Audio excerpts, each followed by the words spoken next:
আলহামদুলিল্লাহ নাহমাদুহু ওয়া নুসাল্লি আলা রাসূলিহিল কারীম। সম্মানিত দিন টিভির দর্শক শ্রোতা ভাই বোনেরা, আসসালামু আলাইকুম ওয়া রাহমাতুল্লাহি ওয়া বারাকাতুহু। আজকে ইসলামী জীবন আমাদের এই অনুষ্ঠানে আমরা ইসলামে একজন নারীর মর্যাদা ও অধিকার এই বিষয় নিয়ে আমরা আলোচনা করব ইনশাআল্লাহ। আল্লাহ রাব্বুল আলামিন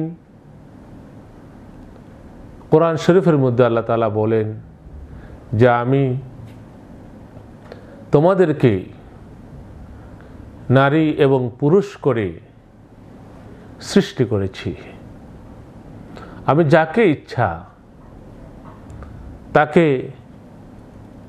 মেয়ে সন্তান কন্যা সন্তান দান করি, যাকে ইচ্ছা তাকে আমি ছেলে সন্তান দান করি, আর যাকে ইচ্ছা আমি কিছুই দেই না। তো সম্মানিত ভাই বোনেরা, এই নারী পুরুষের এই শ্রেণী এটা আল্লাহ রাব্বুল আলামিন নির্ধারণ করে দিয়েছেন। তো একজন নারীকে ইসলাম কোন চোখে কোন দৃষ্টিকোণ থেকে ইসলাম মূল্যায়ন করে সেই বিষয়টি আজকে আমরা তুলে ধরার চেষ্টা করব। অনেক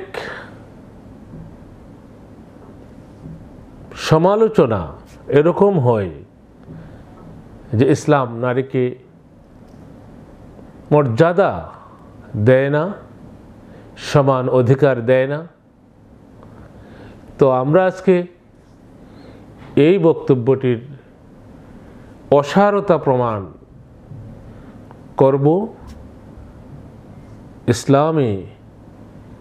ইসলামী একমাত্র নারীর ইজ্জত এবং মর্যাদা সমুন্নত করেছে। আমরা যদি দেখি একজন নারী, সে তার কয়েকটি অবস্থা হতে পারে।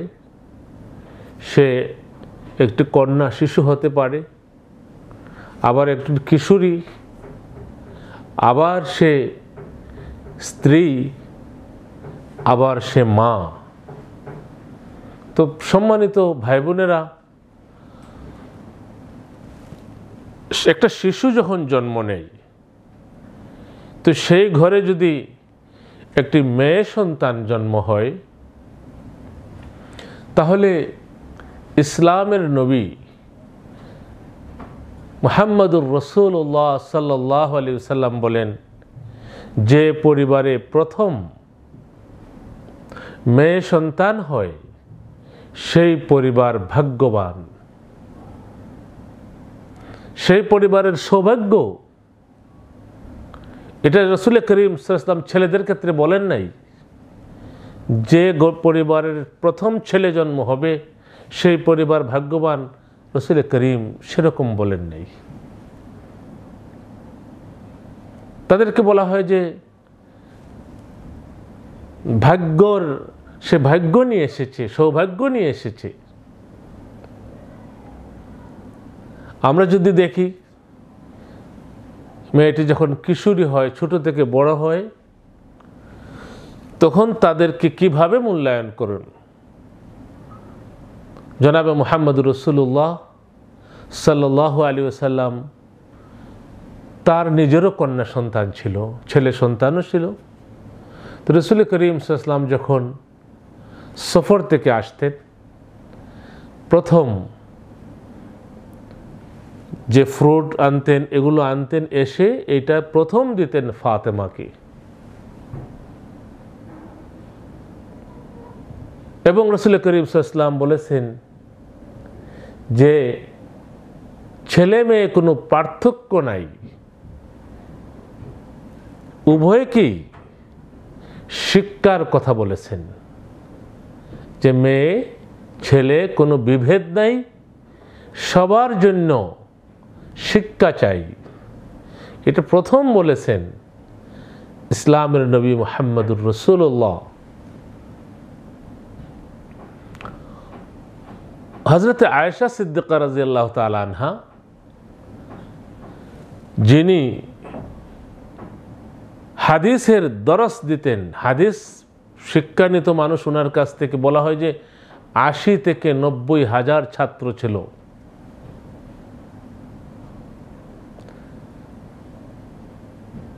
তাহলে আমরা দেখি যে রাসূল করিম সাল্লাল্লাহু আলাইহি ওয়াসাল্লাম বলেছেন, কারো যদি ৩টি মেয়ে সন্তান থাকে আর ৩টি মেয়ে সন্তানকে সে লেখাপড়া শিখায়া সৎ পাত্রে বিবাহ দেয়, তাহলে সে এবং জনাবে মুহাম্মদ রাসূলুল্লাহ নিজে বলতেছেন যে আমি ওই ৩ মেয়ের বাবা আর আমি কাল কিয়ামতে জান্নাতে এরকম থাকব, পাশাপাশি থাকব। সাহাবায়ে কেরাম জিজ্ঞাসলেন, ইয়া রাসূলুল্লাহ ২ মেয়ে হলে? বলে ২ মেয়ে হলেও আমার পাশে জান্নাতে থাকবে। তো যিনি হাদিস বর্ণনা করতেছেন তিনি বলেন, আমরা যদি বলতাম ১ মেয়ে হলে, তিনি বলতেন ১ মেয়ের বাবাও আমার পাশে জান্নাতে থাকবে। তো যখন মেয়েকে বিয়ে দেওয়া হলো, সে হলো আরেকজনের স্ত্রী। তো স্ত্রী মানে কি? ইসলাম কি বলে? স্ত্রী মানে কি দাসী? না। স্ত্রী মানে কি বন্দী? না। স্ত্রী মানে সাথী, স্ত্রী মানে বন্ধু, যে প্রশান্তি দেবে, স্বামীকে প্রশান্তি দেবে, স্বামীকে ভালোবাসবে, স্বামীও ভালোবাসবে। একটি ভালোবাসার মায়াজালকেই বলে বিবাহ এবং বৈবাহিক সম্পর্ক। আল্লাহ রাব্বুল আলামিন বিয়ের কথা উল্লেখ করে পবিত্র কোরআনে বলেন, ওয়াজআলা বাইনাকুম মাওয়াদ্দাতাও ওয়া রাহমা। আল্লাহ বলেন, আমি তোমাদের কে স্বামী স্ত্রী বানিয়েছি, উদ্দেশ্যটা কি? উদ্দেশ্যটা হলো একজন আরেকজনের গোলামি করবে, রান্না করে দেওয়া, কাপড় চোপড় ধুয়ে দেওয়া, এটা নয়। লিতাসকুনু ইলাইহা, স্বামী যেন তার স্ত্রীর কাছে প্রশান্তি লাভ করতে পারে। তো সম্মানিত দর্শক শ্রোতা ভাই বোনেরা, ইসলামের চিন্তাটা দেখুন, যে বলছে যে স্বামী স্ত্রীর কাছে গিয়ে প্রশান্তি লাভ করবে, সে আনন্দদায়িনী হবে, সে সোহাগিনী হবে। রাসূল করিম সাল্লাল্লাহু আলাইহি ওয়াসাল্লাম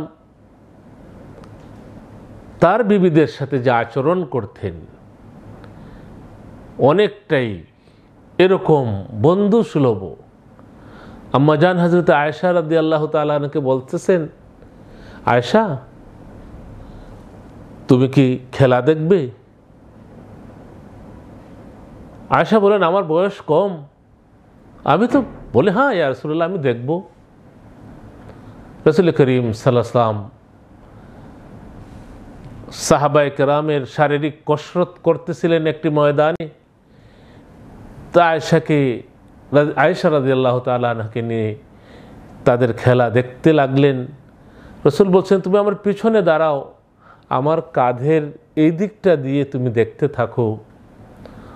আয়েশা রাদিয়াল্লাহু তাআলা আনহা বলেন যে আমি খেলা দেখতে লাগলাম, আমি তো আর ছেড়ে খেলা শেষ করে যেতে চাই না। রাসূল করিম সাল্লাল্লাহু আলাইহি ওয়াসাল্লাম এত ব্যস্ততার ভিতর দিয়েও আমি যতক্ষণ পর্যন্ত দাঁড়িয়েছিলাম মুহাম্মদুর রাসূলুল্লাহ আমার খুশির জন্যে ততক্ষণ দাঁড়িয়েছিলেন। তো সম্মানিত দর্শক শ্রোতা ভাই বোনেরা, ইসলাম তার স্ত্রীকে কোন চোখে দেখে? রাসূল করিম সাল্লাল্লাহু আলাইহি ওয়াসাল্লাম কোরআন শরীফের মধ্যে বলেছেন, আল্লাহ তাআলা বলেছেন, হুন্না লিবাসুল লাকুম ওয়া আনতুম লিবাসুল লাহুন্না। তোমরা তোমাদের স্ত্রীদের পোশাক আর স্ত্রীরাও তোমাদের জন্য পোশাক। কত উচ্চ মার্গের কথা! এখানে রসবোধ আছে, প্রেম আছে, কত ভালোবাসার শালীন প্রকাশ এই আয়াতের মধ্যে আল্লাহ তাআলা করে দিয়েছেন। ইসলাম সেক্সুয়াল এই বিষয়গুলোকে এড়িয়ে যায়নি, বরং একটি সভ্যতা ভব্যতার ভিতরে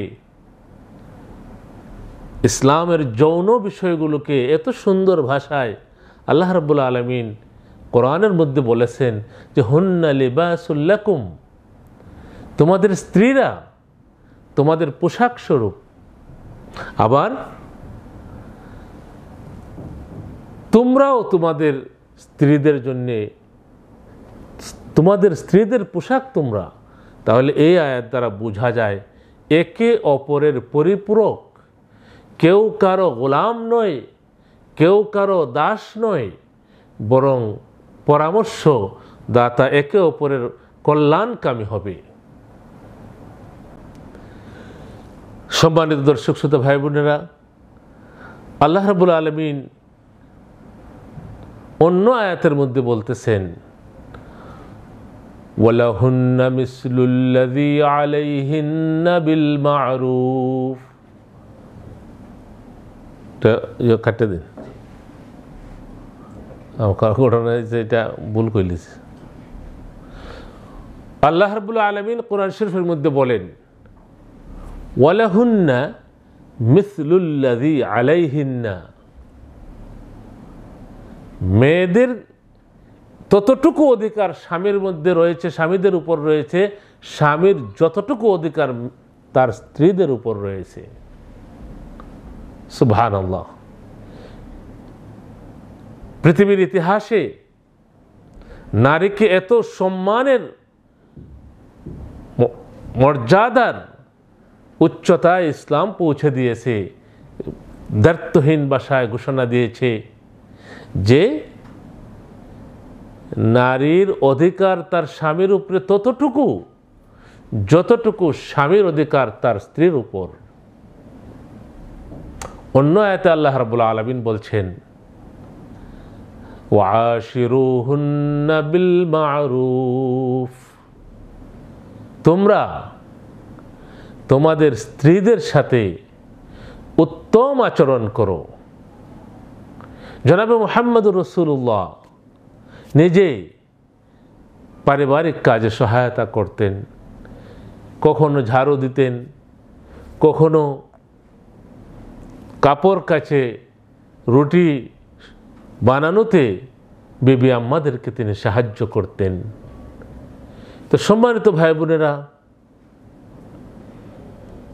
একজন মেয়ে যখন স্ত্রী হয়, ইসলামের দৃষ্টিভঙ্গি এটাই ছিল।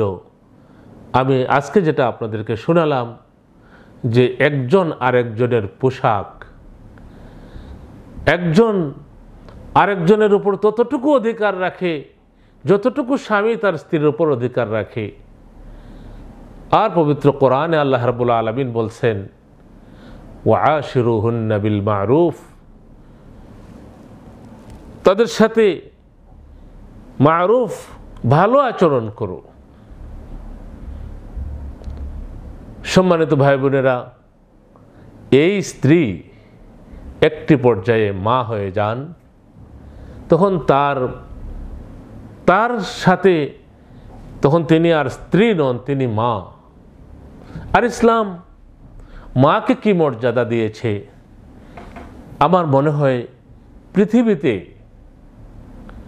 আর কোনো ইজম, কোনো মতবাদ, কোনো গোষ্ঠী এরকম ইজ্জত আর সম্মান একজন নারীকে দেয় নাই যেটুকু ইসলাম দিয়েছে। একজন মায়ের মর্যাদা কতটুকু, হাদিসের ভাষায় এরকম আমরা পাই। রাসূল করিম সাল্লাল্লাহু আলাইহি ওয়াসাল্লামকে এক সাহাবী জিজ্ঞেস করেন, ইয়া রাসূলুল্লাহ, সবচেয়ে উত্তম ব্যবহার আমি সবচেয়ে বেশি কার সাথে করব? হুজুরে পাক ইরশাদ করেন, তোমার মায়ের সাথে। সাহাবী বলেন, ইয়া রাসূলুল্লাহ, এর পরে কে? রাসূল করিম সাল্লাল্লাহু আলাইহি সাল্লাম বলেন, এর পরে তোমার মা। ওই সাহাবী আবার জিজ্ঞেস করেন, ওগো নবীজি, এর পরে কে? রাসূল করিম সাল্লাল্লাহু আলাইহি সাল্লাম বলেন, এর পরেও তোমার মা। এভাবে একবার, দুইবার, তিনবার বলেছেন তোমার মা। এর পরে কে? বলছেন তোমার বাবা। তিনবার মায়ের কথা কোরআনে মজিদে মায়ের কথা বলা হয়েছে। বলেছে যে মা কত কষ্টে সন্তানকে ধারণ করে, তার হামলের অবস্থায়, সন্তান প্রসবের অবস্থায়, লালন পালনের কষ্ট, দুধ খাওয়ানোর কষ্ট, এটা একমাত্র মা করে। এগুলো স্পষ্ট করে কোরআনে মজিদে মানব জাতির জন্যে দিক নির্দেশনা দেওয়া হয়েছে। তো সম্মানিত ভাইরা, সম্মানিত বোনেরা, ইসলাম বলেছে তোমার মার সাথে সবচেয়ে সুন্দর আচরণ করবে। একবার, দুইবার, তিনবার, চতুর্থবার গিয়ে বলছে তোমার বাবা। অন্য হাদিসের মধ্যে রাসূল করিম সাল্লাল্লাহু আলাইহি ওয়াসাল্লাম বলেন, আপনার জান্নাত আপনার মায়ের পায়ের নিচে। জান্নাত মায়ের পায়ের নিচে। ইন্নাল জান্নাতা তাহতা আকদামিল উম্মাহাত। মা জননী কে ইসলাম এমন মহান মর্যাদায় অভিষিক্ত করেছে। তো সম্মানিত ভাই বোনেরা, আমরা যদি লক্ষ্য করি, একজন কন্যা শিশু, একজন যুবতী মেয়ে, একজন স্ত্রী এবং একজন মা, তাহলে আমরা দেখি ধাপে ধাপে ইসলাম তাদেরকে কোন মর্যাদা, কোন সম্মান দিয়েছে। তো আমরা আজকে ইসলামে যে সম্মান, ইসলামের যে মর্যাদা আমাদেরকে ইসলাম দিয়েছে, সেই বিষয়টা আমরা অনেকেই জানি না, বা আমরা অনেক ক্ষেত্রে ইগনোর করি। আমরা মনে করি যে ইসলাম কি বলেছে, যে বলেছে যে তুমি ঘরের ভিতর, চার দেওয়ালের ভিতর বন্দী থাকো। তো এই বিষয়টা আমরা, ইসলাম কি বলতে চেয়েছে, নারীদেরকে কি অধিকার দিয়েছে, নারীদেরকে কি দায়িত্ব দিয়েছে, এই দায়িত্ব আর অধিকার, এই দুটো বিষয়ের পার্থক্য না জানার কারণে আমাদের অনেকের মধ্যে বিভ্রান্তি সৃষ্টি হয়। তো আজকের আলোচনা, আমি আপনাদের এই আলোচনাটার মধ্যে প্রসঙ্গত একটি কথা বলতে চাই, যা ইসলামের পূর্বের যুগে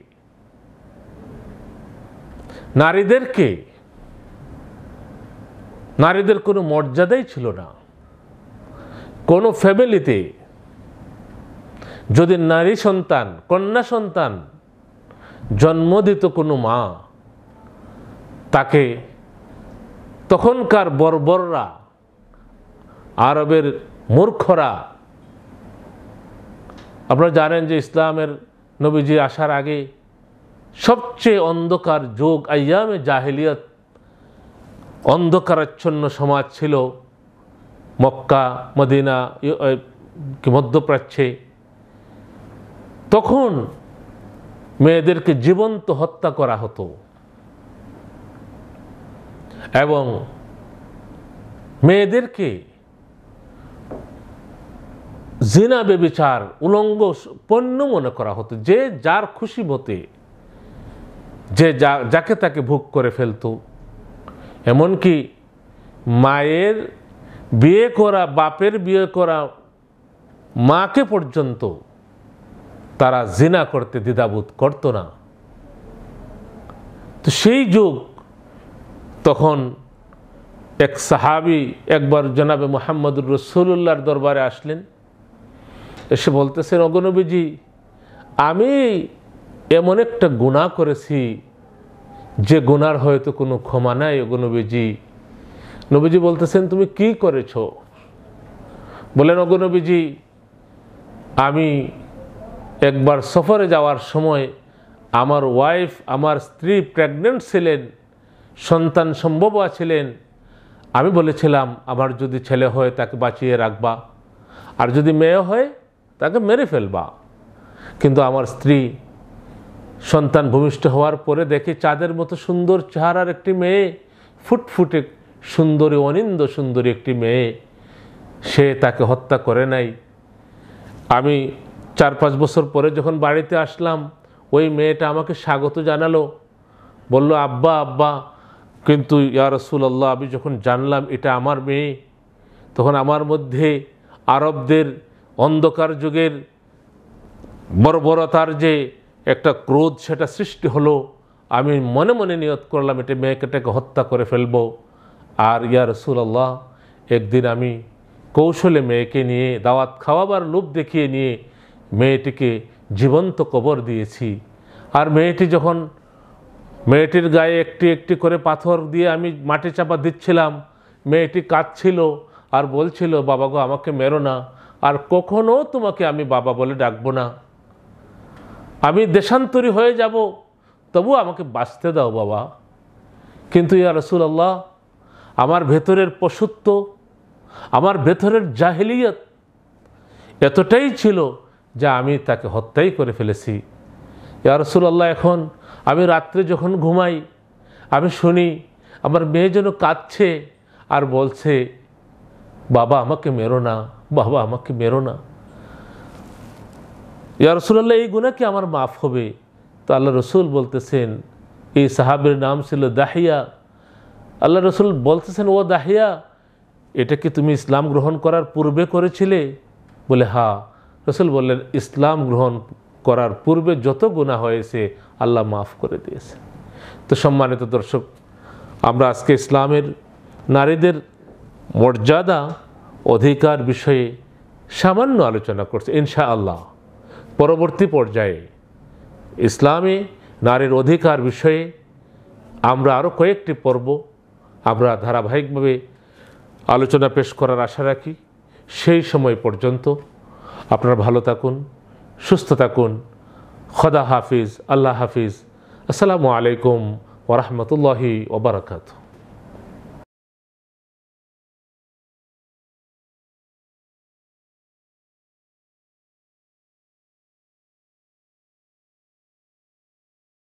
Allah